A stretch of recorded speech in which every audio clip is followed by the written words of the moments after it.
I'm Amy Morgan, the feature writer for the San Antonio Marriage Initiative, and I'm so pleased today to introduce Bob Lepine. Fans of Christian radio and podcast, you will recognize him as soon as he begins to speak. Bob was the co host of Family Life Today, Family Life's nationally syndicated radio program for 28 years. He's also the on air announcer for Truth for Life with Alistair Begg. In 2020, he released a book, Love Like You Mean It, The Heart of a Marriage That Honors God, which also has a video series. And he has two more books coming out. Bob serves on the board of directors for National Religious Broadcasters. And in his spare time, Bob's an elder and teaching pastor at Redeemer Community Church in Little Rock. Oh, Bob, thank you so much for being here. Amy, this is a delight. Great to be with you, and hello to all of my friends in San Antonio and beyond. I'm so excited about what you guys have been doing for years down there, strengthening marriages, and of course, I have a special love for San Antonio, having lived there for 7 years. So this is a treat to be with you. Oh, well, me too. In fact, that's what you said, because I was going to ask you how you started out in Christian broadcast, and you passed through here for not a small amount of time. From 1980, summer of 84 until the fall of 92. That's when we were in 85 to 92, 7 years in San Antonio, great years. And we loved the community. I have to tell you a quick story. I had not been at the radio station where I was working at KSLR for very long when my secretary came in and she said, do we get off for Battle of Flowers? And I looked at her and I said, are you pranking me? Get off for battle. I don't know what you're talking about. And she said, no, it's a real thing here in San Antonio. So I learned pretty early on that in San Antonio, any excuse for a fiesta, a party, everybody's down for everything. So I loved living there. Oh, well, and Battle of the Flowers, for all of you in the world who aren't in San Antonio, is a great big culmination parade that encompasses all of downtown. And the school kids are off because the school kids are there. And it is a holiday in San Antonio. It's not a national, but I guess a city holiday, right? Right. Yeah, and everyone's off.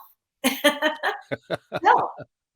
Still, and back this year, so that was great. That's right. Well, how did you get smooched away from San Antonio? Because you were happy here.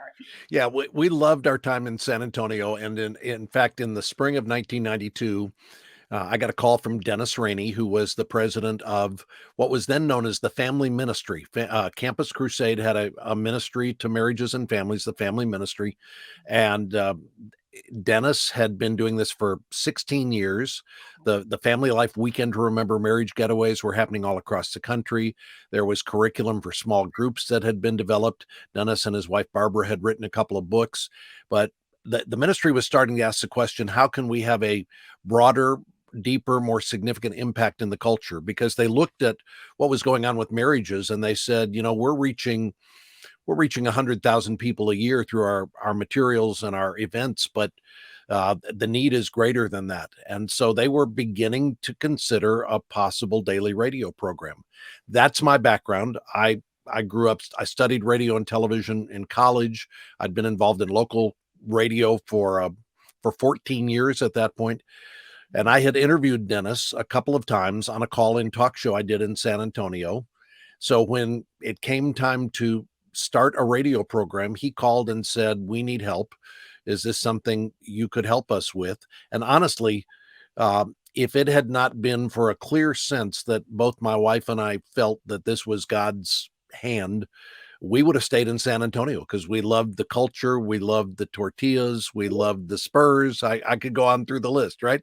But it was clear to both of us that this was God's plan for us. And so in 1992, we came to Little Rock, and a few months after I got here, we launched the radio program Family Life Today that I then hosted with Dennis for the next 28 years.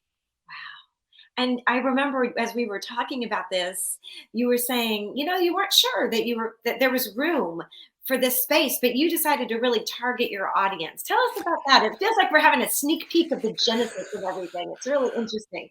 Well, we sat in a conference room. This was while I was still thinking about coming. It was the first time Dennis and I had sat down to talk about this. And of course, both of us were regular listeners to Focus on the Family. Everybody was listening to Dr. Dobson in those days.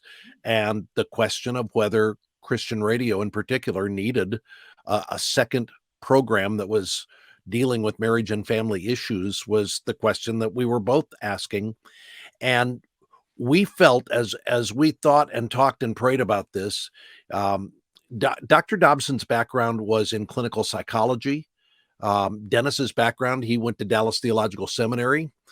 So Dr. Dobson was often talking more culturally and more uh, professionally about marriage and family. Dennis was talking practically and biblically about it. He was bringing a pastor's heart to this subject. And we thought that can be a great complement to the great work Focus on the Family is doing, to hear one perspective, and then the same, really we share the same values because we both come out of the same book, the Bible, but to hear it from a different perspective from somebody who is seminary trained. That was what we thought we could bring to the table, and that was our focus. Here I am using the word focus. Our focus was to provide practical biblical help and hope for marriages and families, and we tried to make that the center of the bullseye every day. Well, I can be, I am your target audience, and I can be that, I can testify. I got married in 1995 and raised my boys, and I both of you guys were on, back then it was radio. I Yeah. had a little Walkman, and I would go on my walk, or I'd go for my run, and I would, listen probably on KSLR, and both would come, and always found such great wisdom and insight. So I kind of grew up hearing your voice, Hmm. and as you were co-hosting, and that was just so special to me. So, Mm. because like you say, I learned a lot of wisdom, and in that. And then my husband and I, we attended some of the Weekend to Remembers, because I know when you and I talked about some of your kind of favorite things and takeaways, that's something you've remembered, and I know we did that as well. Yeah, you talk about how listening to Family Life Today had an impact on you. It had an impact on me. Here I was coming into this with a radio background, but every day sitting down with some of the best thinkers in the country on marriage and family, pastors, theologians, people who had studied marriage and family from all different perspectives. So every day, as I'm having a conversation with the best people in the country and learning for myself as well. And then we had not been there long when I started speaking at our Weekend Remember getaways. And so going through that material, learning the material, preparing to present it to others, there were a lot of ahas for me that were just this. I was borrowing somebody else's notes to go out and present this material and bringing my own wisdom and insights into it as well.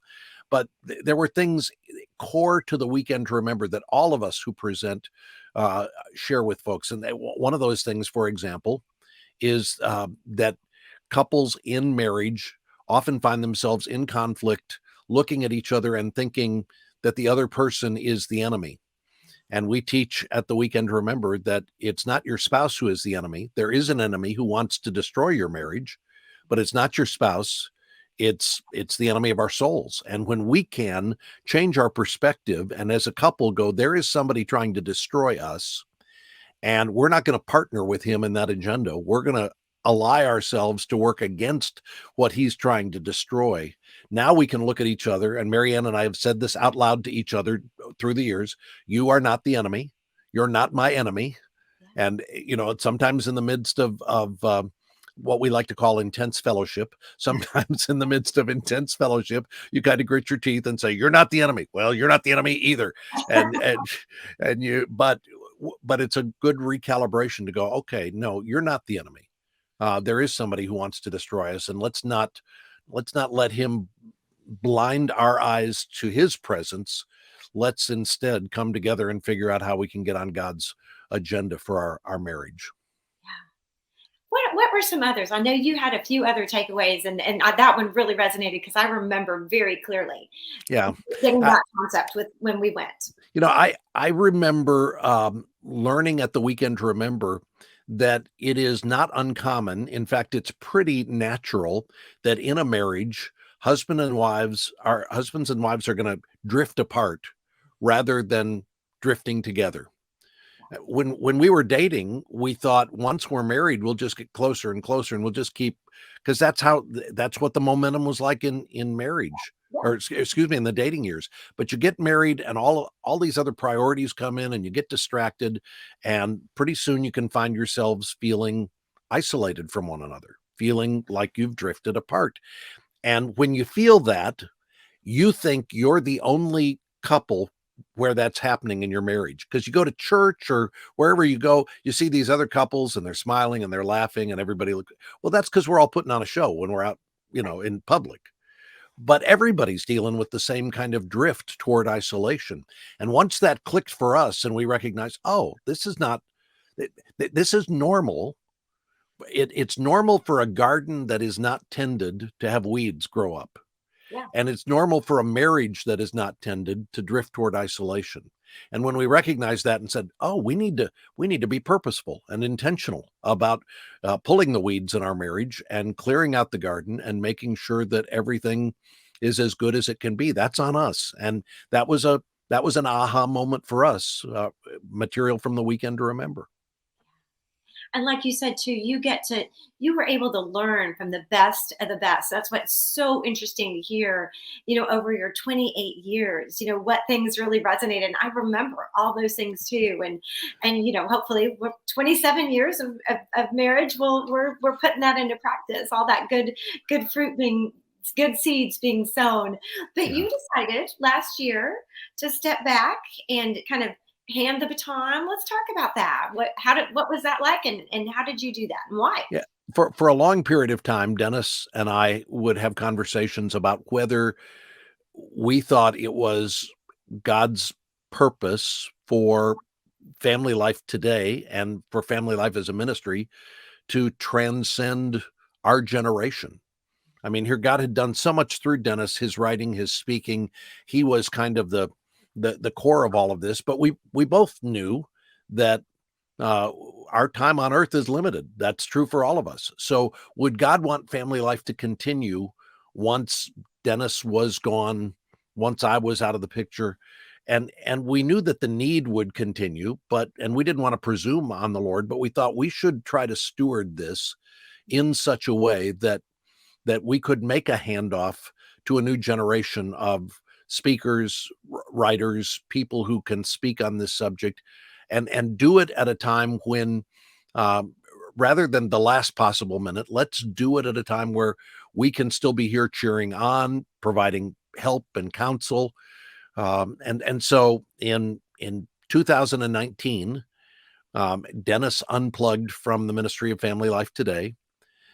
He had turned 71 that year. I think he's okay with me telling his age, right? Let's put Uh, it on the record. and and Dave and Ann Wilson stepped into the role as the new hosts of the program.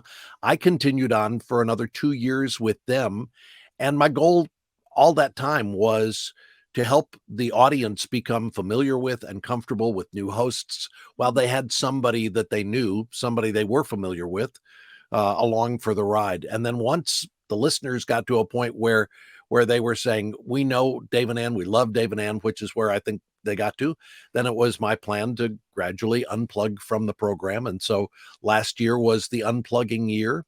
And again, it was by design, and it was with the desire that we could see this ministry continue beyond us, because we think the need continues, and we wanted to build something that would last longer than us.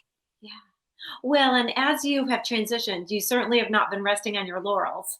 You've been busy. For all these years, one of the things we talked about too is with Family Life is you would get to interview the best of the best, and then you'd realize, wow, we need resources. And so then that was a big part of your job, right? Was helping Dennis produce so many of the gold standard resources that Family Life is known for. Yeah. But now So it's your that turn. he was writing a lot of books in the 90s and in the early 2000s. We were coming up with resources um, that actually would often come out of a radio interview or a conversation we'd have. So we did a resource that some of your viewers may know about called Passport to Purity, Yes. which a lot of parents used as the way to introduce their kids to the facts of life. We developed a number of seasonal resources.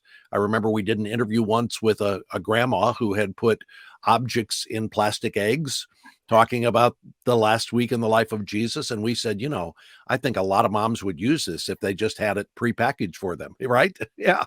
Not So, only do I have those resurrection eggs, I have used them as an evangelistic tool. Right now, my eggs, as we're talking, it is the day, it's 2 days after Easter. My eggs are at a neighbor's house down the way they have two little preschool age girls, and I've dropped them off for the past 2 years. well, the day before Easter, just a few days ago, I was with about 40 kids who had just had an Easter egg hunt, and most of the eggs had candy, but 12 of them had something other than candy. And so we got to tell those kids the story of the last week in the life of Jesus.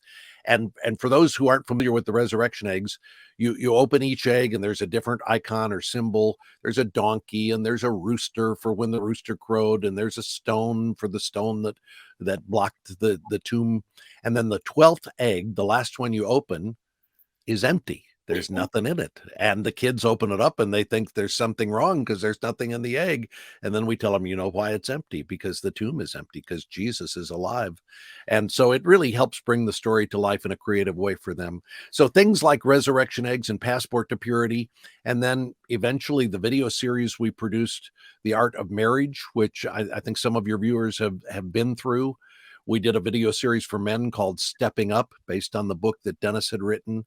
And then in 2018, we did an Art of Parenting video series as well. And I had the chance to serve as the executive producer of those series while we were still doing Family Life Today. So it was a real honor for me to get the opportunity to be involved in so many ministry projects that God used in the lives of a lot of people. And I'm grateful for that. And is continuing. Yes.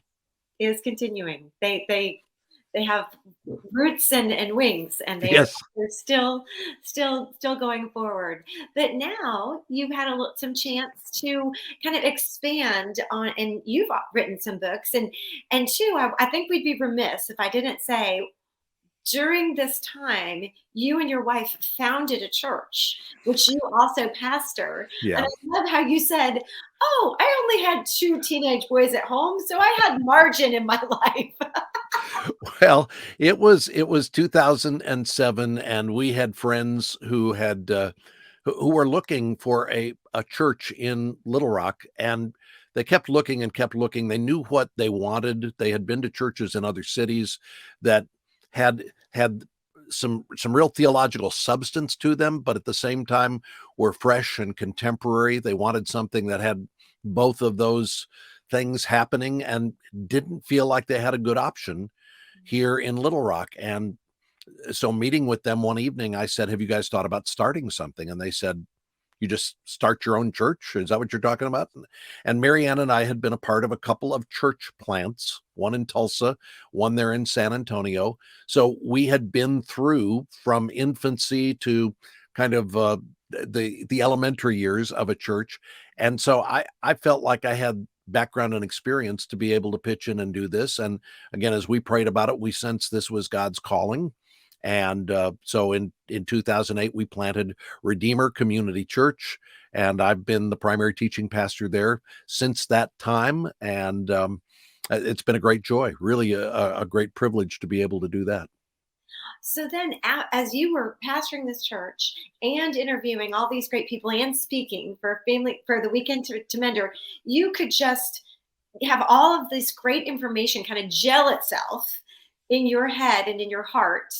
And now you've had the opportunity to kind of bring it forward in your books. I know your 2020 was the Love Like You Mean It book. Right. Let's talk a little bit about that. So that book is really a deep dive into 1 Corinthians 13, because I looked around and I thought, I don't think most of us have a biblically informed definition of love. I think our definition of love has been shaped more by pop music and the Hallmark Channel than it has been by by what the Bible has to say. And you read 1 Corinthians 13, and there are these descriptors, these characteristics of love. Love is patient, love is kind, love is not envious, does not boast.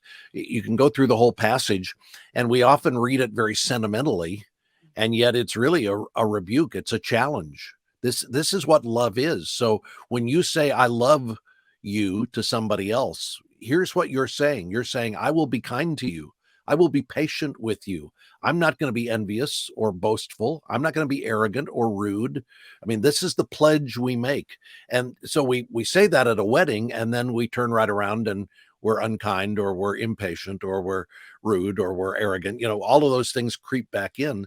And so I thought we really need to look back at what it is we are supposed to be saying when we say I love you to our spouse, and start to figure out, how can I live that out? How can I one writer says 1 Corinthians 13 is love with work boots put on, and I think that's a great description of it. So how can we put on the work boots of love and live that out in our marriage relationship? So that's what the book Love Like You Mean It was all about. And then that does have a video series that goes with it. Yeah, we took that and gathered together some folks and created a 10-part video series, and we did it in such a way that if a small group or a couple wanted to go through it, but they thought, 10 parts, that's pretty long. Well, you do the first session and the last session, and you can kind of pick the in-between sessions. If you don't want to do the session on love is patient, you can toss that one out if you want to, right? I don't like patience. That's a bad word in this household. or if you're just, I don't have enough patience for that one. So we made it so you could kind of pick and choose. If your small group said, well, we want to do 4 weeks on marriage or 6 weeks on marriage, okay, pick the ones you want in the middle. Just do the first one and the last one, and you can fill in the middle ones and come back to it another time and finish out the rest of it if you want to. I like that it makes it really flexible, because I know our marriage champions, they're always looking for good content. And I mean, this just came out, and this would be a good choice for something new. But you also have some other new things coming out. So tell us about that. Yeah, this fall, 2 books that are coming out. One of them has nothing to do with marriage and family.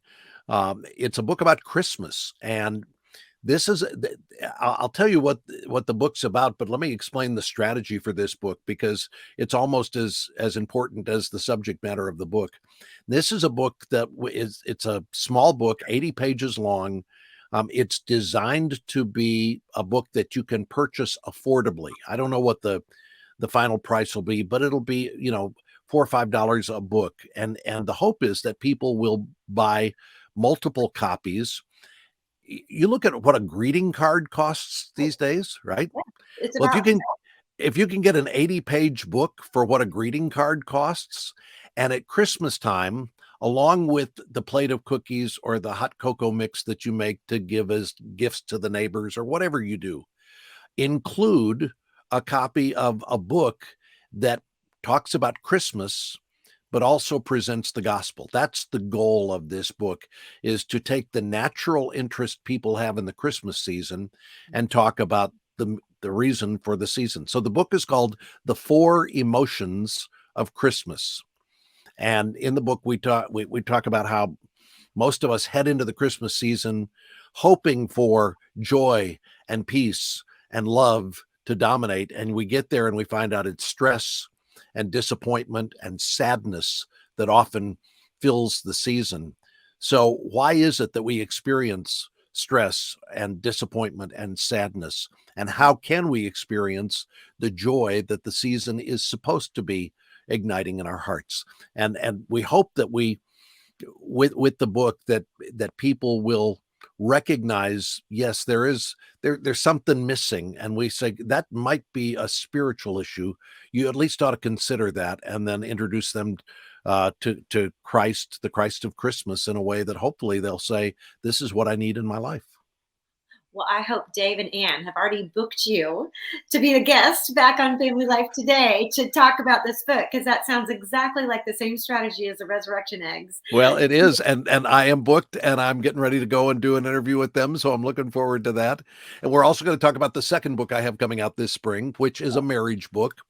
I got a call from a publisher who said, we're putting together a series, and one of the things we're looking for is a book that if a couple came to their pastor and said, we're struggling, not we're desperate.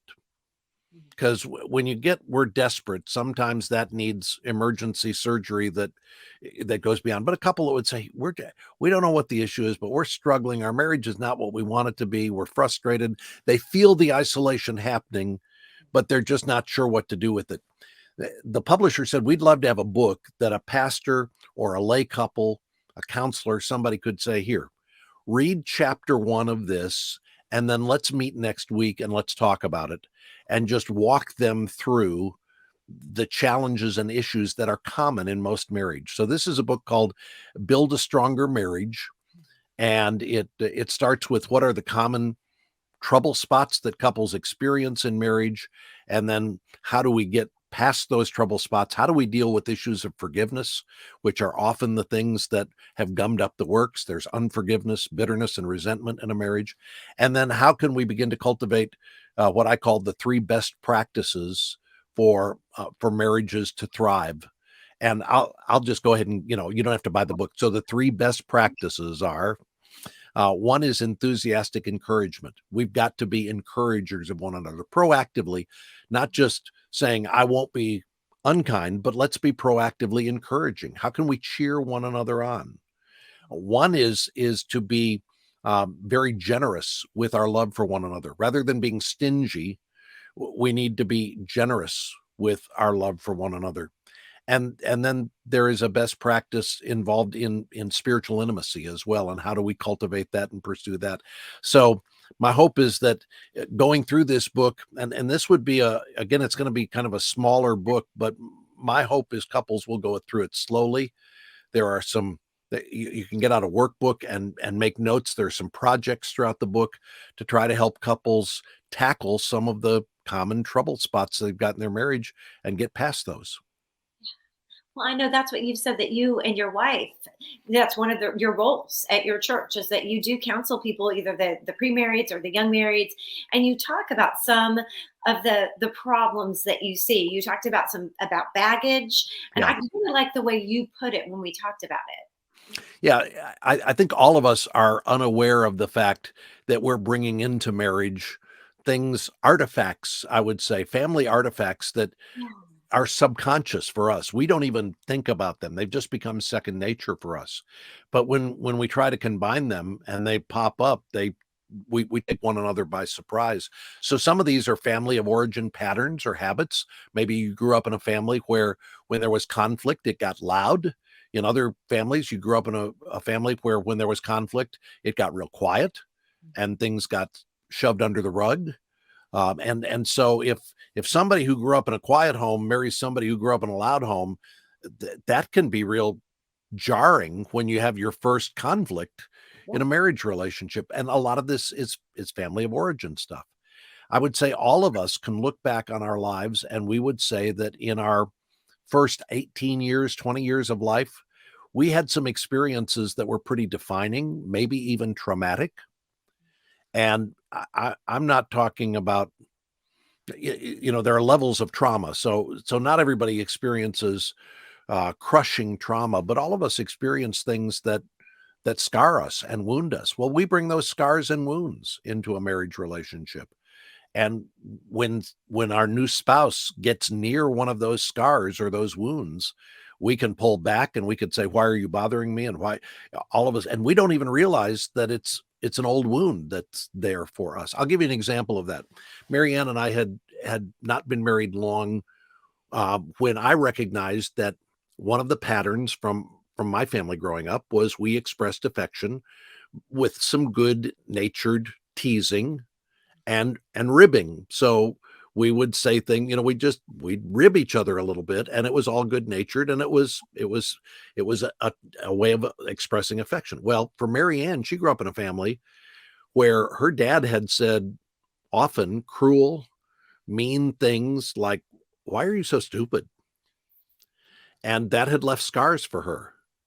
So if I'm in a good-natured way, she says something absent-mindedly, and I go, that was pretty stupid, wasn't it? See, I just went near a wound that I didn't even know was there, and she hears me now, like her dad, saying he thinks I'm stupid. when I was trying to be playful and fun. So we had to learn that about each other and learn what's going. Again, your spouse is not your enemy. Yeah. And I've got to learn this is a sore spot and I should not be reckless with this. And Marianne has to learn he's not saying harsh things toward me. So there's baggage, there's wounding we grow up with. We come into marriage with issues of guilt and shame that we bring into marriage, and the ghost of that continues to haunt us. And then early in our relationship, we do little things that wound each other, that hurt each other, that often don't get reconciled or resolved, but they stay with us. And I meet couples who 10 years in, 15, 20 years in, there's still a hurt from year 2 or year 3 that never got addressed and has always been just one of those things that we don't talk about. Well, you gotta pull that out and you got to deal with it, and you've got to apply the grace of God to that. And you've got, the Bible says love covers a multitude of sins. That doesn't mean it just covers it over and pretends like it's not there. It means that love steps in to address these things and then pours grace on top of that, and we move on having forgiven one another for those hurts from the past. I'm so glad that you unpacked that for us, because especially that festering wound from early in marriage, I've really not heard anybody address Mhm. that. And that really rings true. I mean, that is real. And I think that, with your experience, personally, as counseling couples, and all the years at Weekend to Remembers, and then getting to learn from the best and the best, you were just a treasure, and you have such a wealth of wisdom. And I could talk to you forever, but we are out of time. We're over time. But I could talk to you forever. Thank you so much, Bob, for being here. That was just so much fun to get to talk with you. Well, a treat to talk to you. And again, God bless you guys in the work that you're doing. And I just pray that your ongoing work, God will use it in significant ways in the lives and marriages of so many people. And grateful for the opportunity to be with you today. Oh, I could say likewise. And marriage champions, if you want to find out more about Bob, you can always connect with us at samarriage.org.